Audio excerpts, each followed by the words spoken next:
amigos. Buen día. Qué bueno que está nuevamente con nosotros en otra charla de temas de café en la noticia con su amigo Juan Manuel Belmonte, con temas que no son de política, para que vean que fuera de la política también hay vida. En esta ocasión tenemos el gusto de poder platicar con José Luis Gómez Navarro, quien es casi una leyenda en lo de locutor y maestro de ceremonias. José Luis, bienvenido. Muchas gracias, a la orden, aquí estoy. Qué bueno que aceptaste platicar con nosotros porque generalmente entrevistamos a políticos. Entonces, desde hace unos días hemos tratado de diversificar esto y darle una nuevas charlas a nuestros amigos que nos están viendo. Te conozco desde hace, ¿para qué decimos los años? Bastantes años, pero habrá gente que nos está viendo, sobre todo los jóvenes que no te conocen mucho. Así que vamos a empezar ahora sí, desde el principio. ¿Dónde Adelante. naciste, José Luis? Yo nací en la ciudad de Huetamo, en la cabecera municipal, en Barrio Alto, el 19 de marzo de 1944. Por eso lo de José. Y Uy, Luis por un tío. Nací en Huetamo, trabajé en el campo 3 años, hasta los 8 años, en el ujú. cultivo de la jonjolí. Y en los ranchos escuchaba yo un tocadiscos en donde anunciaban canciones y donde las dedicaban además, una voz desconocida para mí. Y era una magia que iba y venía con el viento, que yo no sabía de dónde salía. Y el que anunciaba las canciones decía, le soplaba al micrófono con mucha energía y decía, la siguiente selección musical va dedicada para la señorita de las iniciales JLG, de parte de quien ya sabe, esperando sea de su completo agrado. Esa magia me llenó, me bañó a mí para toda la vida. Sí, sí, sí. Después me vine a Morelia, estuve 2 años en la primaria, en la casa Hogar Soledad Gutiérrez de Figaredo. Acá. Sí, que originalmente estaba en Álvaro Obregón y 20 de noviembre. Oh, ya. Después se construyó esa casa, que por cierto los cristales se pusieron con las utilidades de una corrida que vino a efectuar Cantinflas y quedaron muchos vidrios guardados todavía. Luego estuve, derivado de ahí mismo, con los niños cantores de Morelia. A mí me hizo el examen el maestro Romano Picuti. Toda una figura. Sí, la madre Aurora me llevó a probar y me quedé un año nada más. Y posteriormente, para cursar quinto y sexto de primaria, estuve en el internado España-México, donde Ujú. todavía el general Cárdenas iba con doña Amalia y a veces con el ingeniero el 10 de abril a desayunar con nosotros. ¿Era aniversario o algo? Aniversario sigue Ujú. siendo, sí. Y ahí fui integrante de la banda de guerra, donde me empapé mucho de los toques de la banda de guerra. Que te Atención, sirvieron después. muchísimo, Claro. muchísimo. ¿Cómo te iniciaste de locutor? ¿En dónde? En Apatzingán yo llegué para cruzar la secundaria, pero mientras me puse a trabajar en una mueblería. En esa mueblería yo era el cobrador y un cliente de la mueblería era el señor Enrique Guzmán Rodríguez, hermano de Rogelio y de doña Carmen. Ujú. Y el día que lo conocí, la curiosidad de siempre, ¿no? Le digo, ¿qué se necesita para ser locutor? Y me dijo toda la información y me dijo, cuando quiera, véngase aquí a ver. Que por cierto, cuando yo llegué a la cabina me dijeron, pásese. Me pasé y dije, buenas tardes. No tenían el de Nada, silencio. no, nada. Ujú. Y estuve practicando durante 1959, donde tuve otros 3 maestros excelentes y mi gratitud para ellos, que fueron Juan José Chávez Díaz, que acaba de fallecer, Sí, sí, sí. declamador excelente, mi maestro. Excelente voz. Sí, magnífica. Héctor Villanueva Salgado, de Salamanca, que tomó la fotografía como oficio complementario, y el otro Francisco Bautista Valencia, que durante el 94 me pidió, es el concesionario Sí, sí, sí, de la sí. XCOJ de Lázaro, Así es. y en el 94 me pidió que le ayudara durante 11 meses mientras se construía la estación de radio de Cualcomán. Ellos fueron mis maestros, diferentes entre sí y que por lo mismo a mí me sirvió mucho. Claro. Y como maestro de ceremonias, Mira, yo mi primer ceremonia la realicé el 10 de mayo de 1960, cuando era alumno de la Escuela Secundaria Constitución de 1814 en Apatzingán. y empezaste pronto. Empecé pronto, yo ya estaba practicando con Enrique, con Juan José, con Héctor, y cuando se creó la sociedad de alumnos, dijo el maestro Tomás Mercado Leos, me faltaba el encargado del sonido, y no faltó, como ya me oían anunciar en un carro de sonido y en la radio a veces quedaba la hora, no faltó alguien que me señaló y dijo, José Luis, y me quedé como el encargado del sonido, y por consecuencia, cuando se preparó el evento para el 10 de mayo, pues también me señalaron, ¿no? Y me tocó ser el maestro de ceremonias. Yo ya te conocí aquí en Morelia. ¿Recuerdas? Sí, ¿cómo no? Llegamos a realizar varias giras juntos, Sí, en la misma camioneta claro. contigo. Y en radio, En radio, fui tu colaborador un tiempo. claro, sí, cuando ustedes me hacían el favor de mandarme los Sí. encabezados del periódico para que la gente en la noche supiera qué novedades habría informativas Así es. en noticias, en el Diario de Morelia, en La Voz de Michoacán. Sí, bueno amigos, ya les presentamos a José Luis. Espero que tengan una idea de lo que es José Luis, tanto como locutor como maestro de ceremonias. Pero José Luis, a quien conozco desde hace muchos años, también le ha dado por investigar cosas históricas. Sobre todo, hoy vamos a hablar de José María Morelos y Pavón, porque siempre es importante hablar de ese personaje, porque tiene muchas facetas que la gente no sabe y que se salen de lo tradicional de los libros de texto gratuito, que a veces presentan a un Morelos no como es. Así es. Escribí porque tú me comentaste que estuviste en un seminario o algo en Parácuaro. Hubo un coloquio el pasado lunes 27. Fue un coloquio organizado por la Asociación de Profesionistas de Parácuaro. Entre ellos, muy conocida la magistrada Cristina Torres Pacheco, es una de los miembros de ahí, Daniel Márquez es el presidente, y ellos me hicieron el favor de invitarme, pero los más importantes que estuvieron ahí fueron los doctores en historia, José Herrera Peña y el doctor Errejón Peredo. Personajes de primer nivel. Así es, a nivel internacional. Entonces, ¿qué fue lo que más te llamó la atención? ¿En la vida de Morelos o en la actividad actual de Parácuaro? En el coloquio, ¿qué fue lo que te llamó? Algo que tú no sabías de Morelos. Mira, va a sonar a pedantería, pero en realidad... Difícil. Muy difícil. Yo quise ir principalmente para aprender de ellos o ratificar algunos conceptos y algunos puntos históricos de Morelos. Corroborarlos. Sí. Lo más grandioso fue ratificar. Incluso los dos me tocaron a los lados, ¿no? Y ese ya es un gran privilegio. Claro, sí. Aquí lo más importante del evento era que se realizara precisamente en el territorio donde José María Morelos y Pavón vivió durante 11 años, que llegó allí de 14 años, que lo recomendó o le pidió su mamá a su tío Felipe Morelos que le hiciera favor de darle trabajo. Aquí es donde se desprende una distancia enorme del Morelos vallisoletano. Si Morelos vivía sobre lo que es ahorita la bajada del portal del cine Matamoros. García Obeso. No, es la otra, me refiero a cuando cierto, ya circulaba él por su cuenta y riesgo en la ciudad. ¿Qué era la vida de Morelos?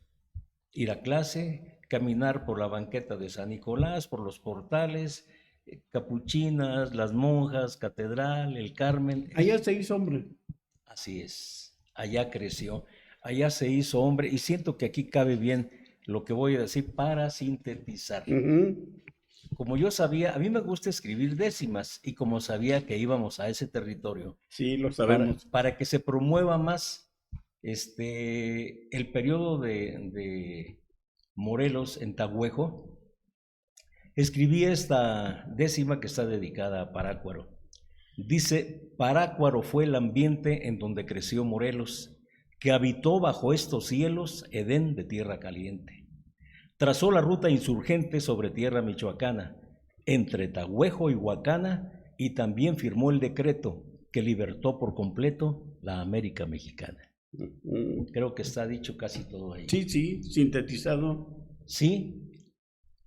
Ahora, pues yo solamente estuve el día 27, que es la fecha que tiene el documento pero además, tú sabes que la gente de Tierra Caliente, la michoacana en general, pero en especial esta región, primero, Parácuaro tiene un clima privilegiado. Sí. Tiene unos balnearios, tiene manantiales, tiene todo porque es un municipio que se mantiene solo a sí mismo, produce y genera también empleo. No, y hasta compositores.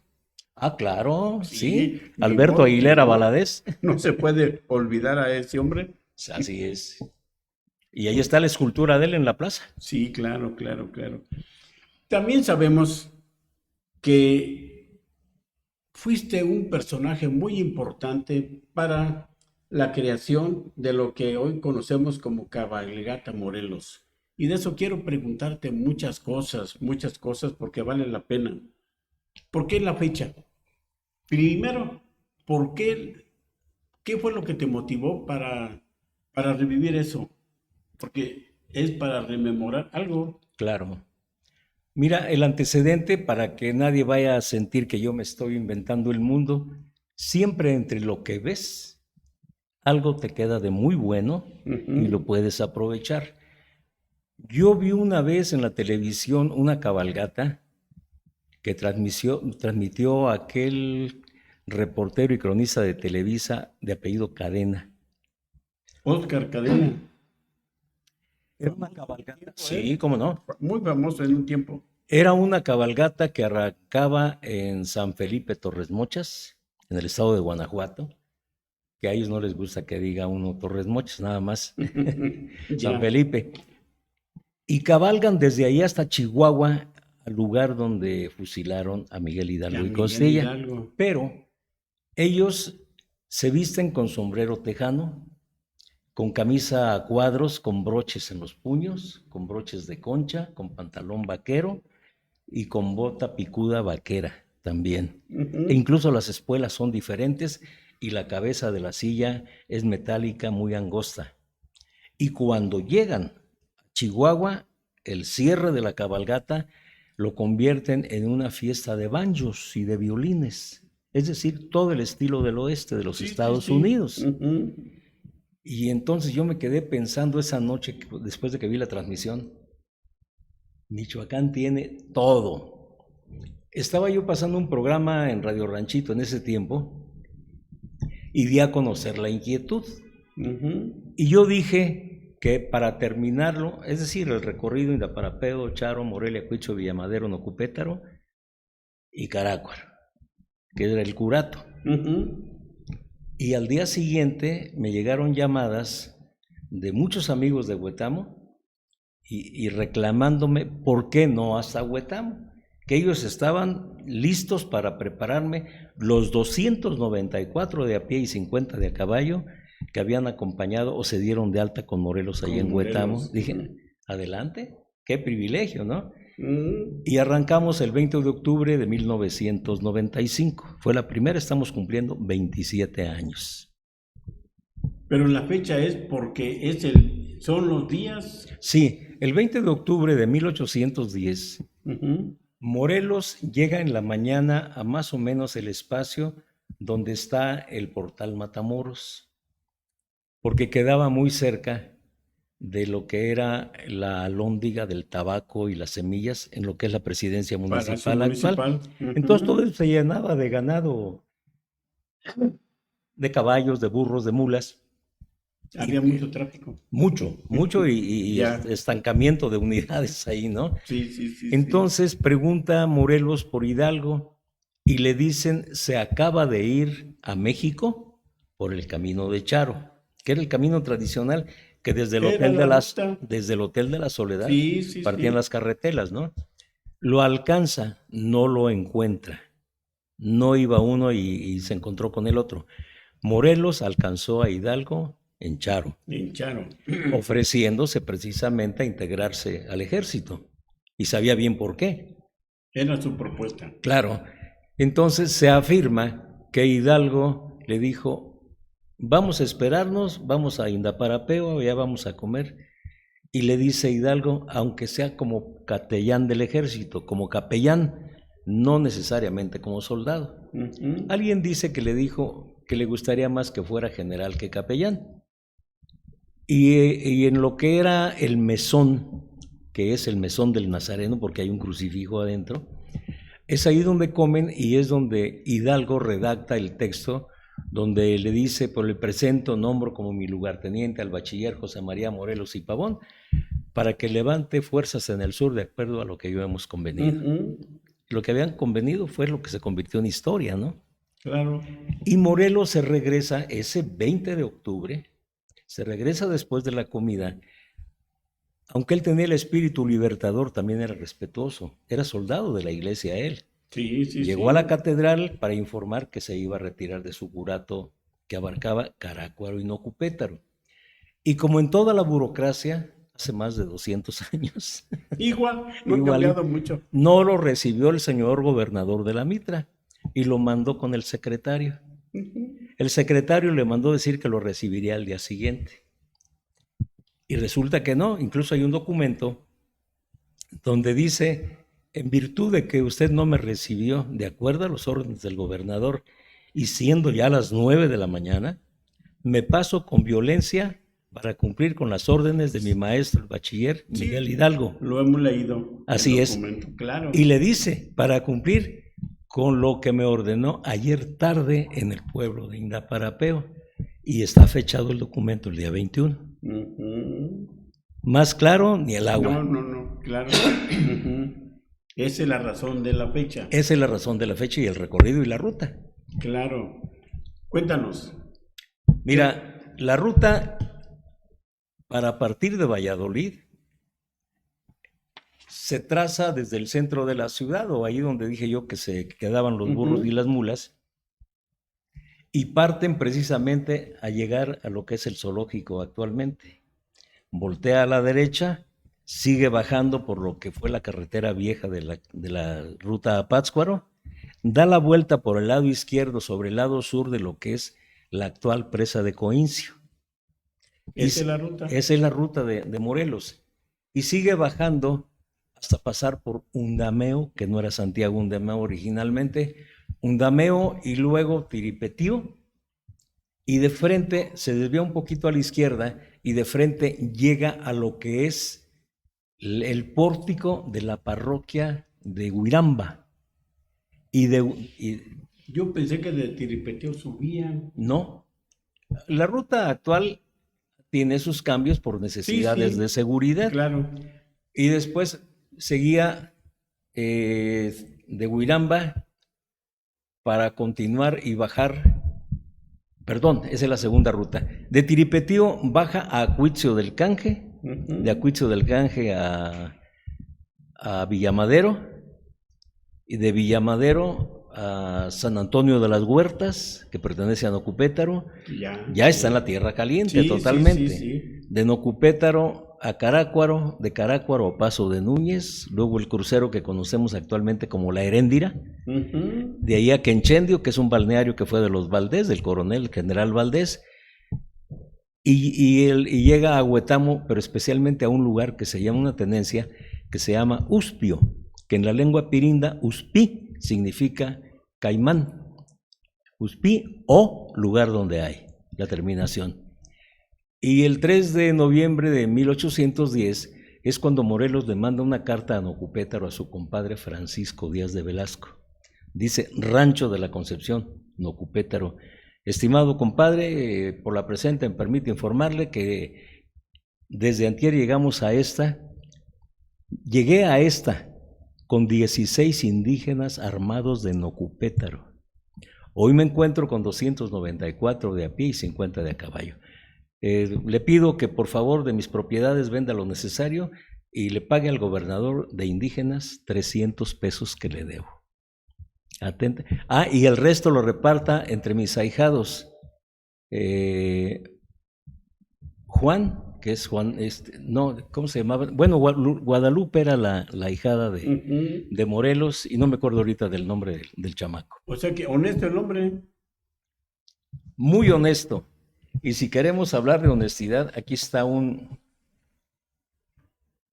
recado que le mandó él, no tiene fecha ni lugar de expedición. Se lo manda al señor administrador don Antonio Conejo. Ahorita mostramos al aire la caligrafía de Morelos.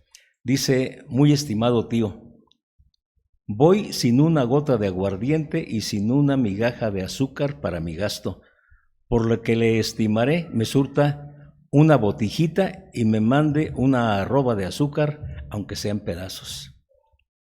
Es de mucha necesidad que sin pérdida de instante me remita usted a Coeneo un barril de aguardiente para una fiesta, una función que voy a hacer por orden del Supremo Gobierno.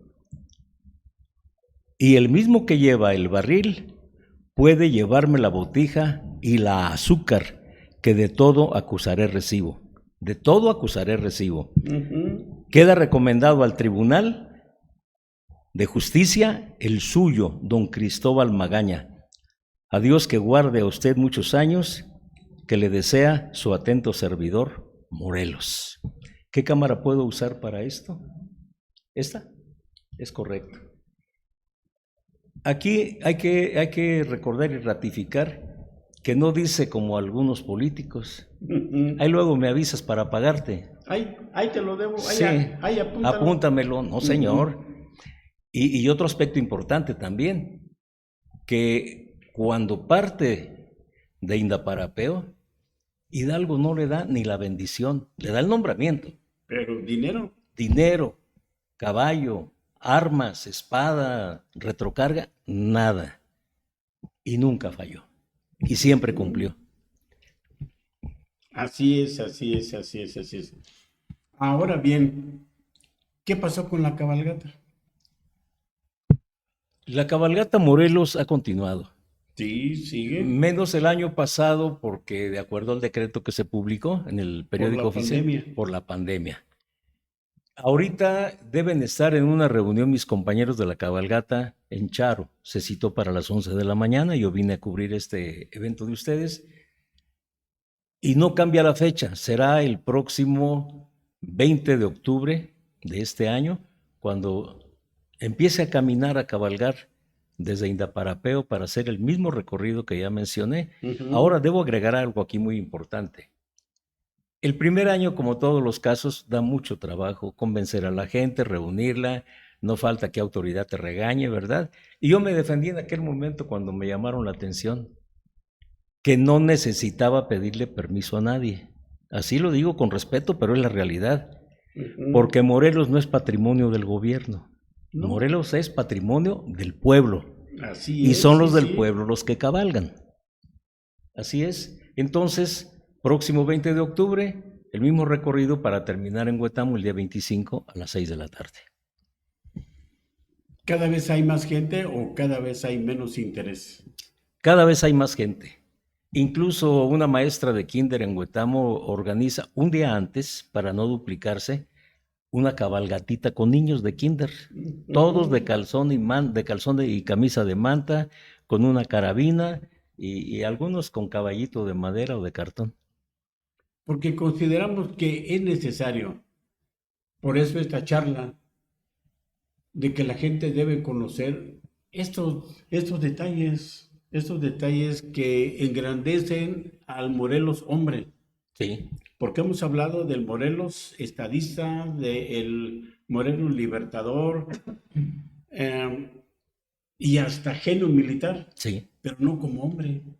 Olvidamos que Morelos fue un hombre con una preparación adecuada, justa, porque es egresado de del colegio de San Nicolás de Obispo. San Nicolás. O sea que hay cosas que es necesario que los jóvenes, sobre todo que los jóvenes sepan, porque como te comenté hace un rato, no se puede querer ni cuidar ni respetar lo que no se conoce. Claro, claro.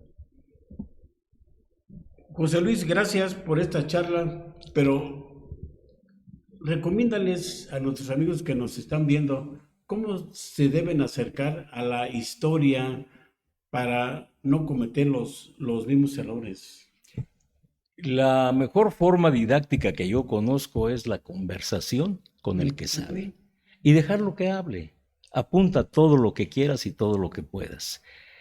Hay muchos historiadores, porque yo siento que hay más de 1000 libros escritos sobre Morelos. Sí, es un personaje que ha sido Materia para todo el mundo. para todo el mundo y muchos viven eso. Claro. Hay historiadores que han escrito, por ejemplo, un desacierto, que dicen literalmente, a los 12 años que José María quedó huérfano, se hizo cargo de la casa y Morelos no se quedó huérfano. Su papá, don Manuel, que tenía fama de livianito, Bueno, se perdía. ujú. Y doña Juana, que sabía leer, escribir y hacer cuentas, incluso trabajó para familias poderosas aquí en Valladolid y mantuvo a sus hijos, pero Morelos no se quedó huérfano.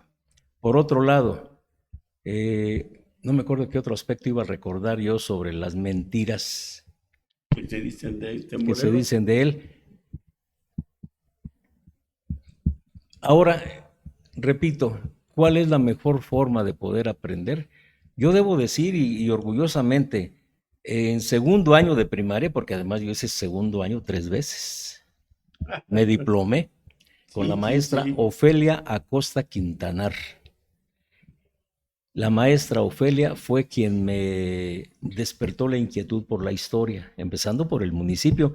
Cuando en la primaria nos enseñaban el municipio geográfica e históricamente. Sí, sí. Luego en tercero nos enseñaban el El Estado, Estado y luego la la República, República y luego el mundo. así es. Ahora, perdónenme, pero no sé.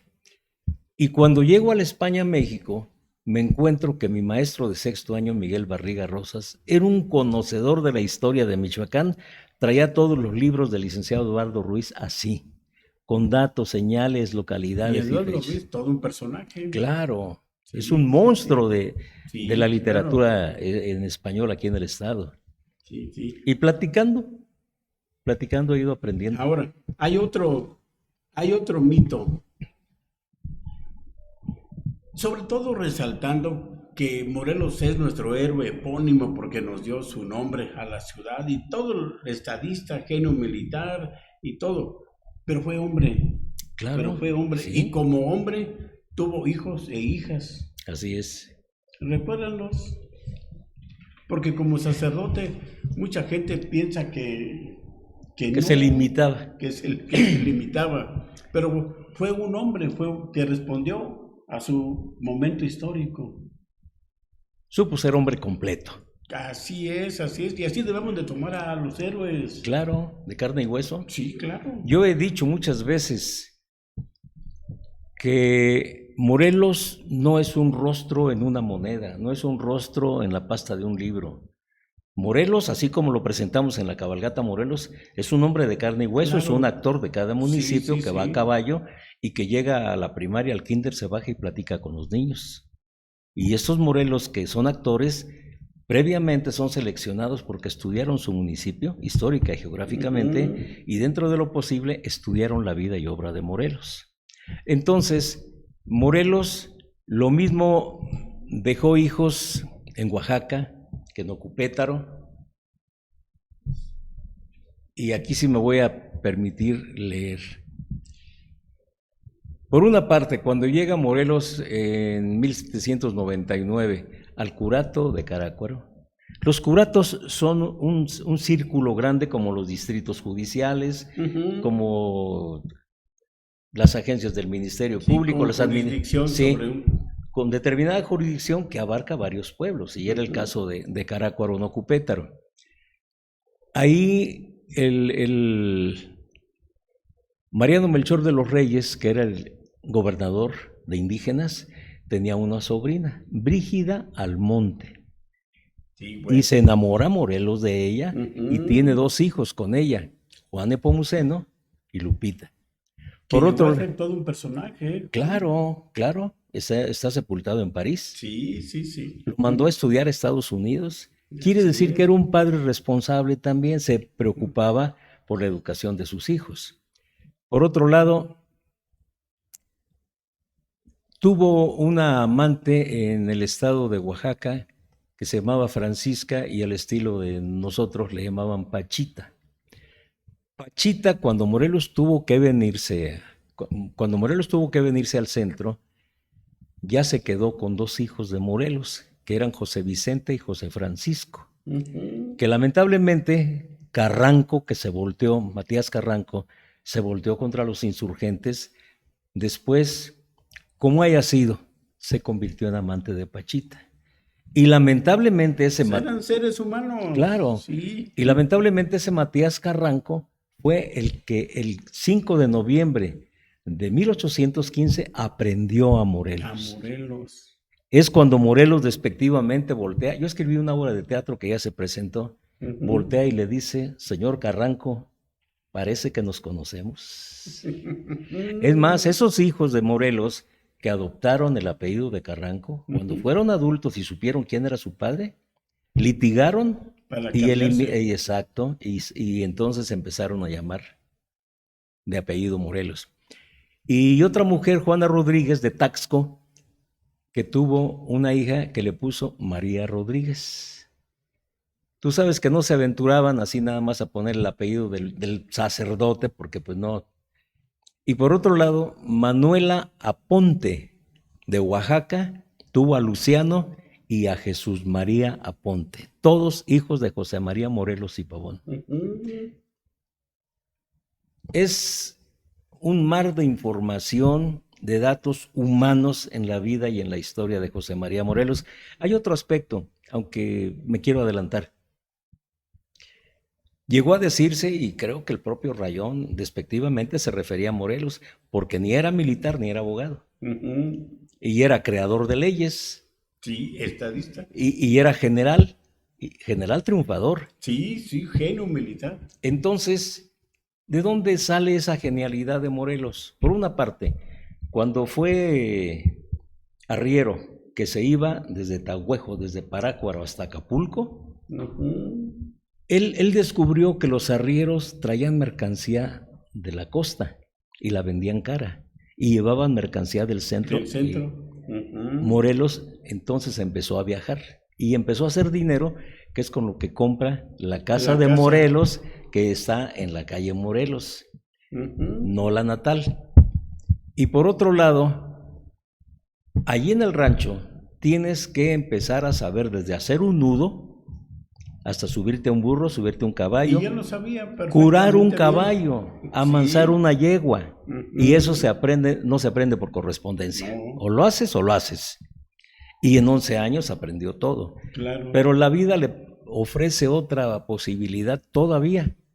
Pero en ese recorrido se encontró con el licenciado Juan Fermín Izazaga, licenciado en Derecho, egresado de San Nicolás también, y le regaló una gramática latina de Nebrija y le enseñó cómo leerla, cómo pronunciar. Y cuando llega a Morelos, al colegio de San Nicolás, aquí a Valladolid, ya dominaba el idioma latín. Y en el mismo día que se inscribe, en ese mismo día lo nombran coordinador de la materia de latín. O sea que le sirvió. Claro, de mucho. Y todavía, para reabundar más en ese privilegio que logró ver con su propio trabajo, yo no sé cuándo recuerdes tú que empezaste a escuchar la palabra que últimamente se acostumbra mucho, ¿no? Voy a presentar una tesis, me encargaron o es condición para recibirme una tesis. Sí, no. No es moda. Aquí está la tesis en latín que tuvo que realizar sobre filosofía José María Morelos y Pavón, y aquí está fechada 1795, para presentar el examen y aprobarlo en la Ciudad de México. Esto fue obligación como estudiante de San Nicolás. Entonces no era ningún improvisado en cuanto a la filosofía, claro. Y en cuanto a la lengua latina. Y yo quiero terminar con esto diciendo que el hecho de que el Morelos hombre haya tenido mujeres e hijos no le resta en nada, al contrario. Al contrario, yo creo que los héroes debemos de verlos desde el punto de vista humano. Así es. Humano. Y eso es parte de su grandeza. José Luis, muy agradecido. ¿Tienes algo que no te pregunté? Muchas gracias. Solamente agregar que cuando empezó él en la lucha insurgente, ya tenía una idea de qué quería. Buscaba llegar a realizar un mandamiento jurídico que cubriera en beneficio de la sociedad en forma universal a todos, por lo menos los de la América Mexicana. ¿Qué era? Una constitución que precisamente abarcara 3 poderes. Legislativo en Chilpancingo, se ratifica en Apatzingán en 1814, ahí queda ya constituido el poder ejecutivo, que ellos le llamaron Supremo Gobierno, y que eliminaba la posibilidad de que en un solo puño, en una sola cabeza, estuviera el poder, y en Apatzingán se ratifica la necesidad del poder judicial, que se instala con Morelos presente en Ario de Rosales el 7 de marzo de 1815. Claro, sí, sí. De ahí lo estadista. Sí, señor. Sí, sí, sí. José Luis, espero que no sea la última vez que platicamos sobre esto, porque siempre habrá temas que es necesario que nuestros amigos sepan para valorar más nuestra historia y nuestro pueblo. Gracias. Muchas gracias por la invitación.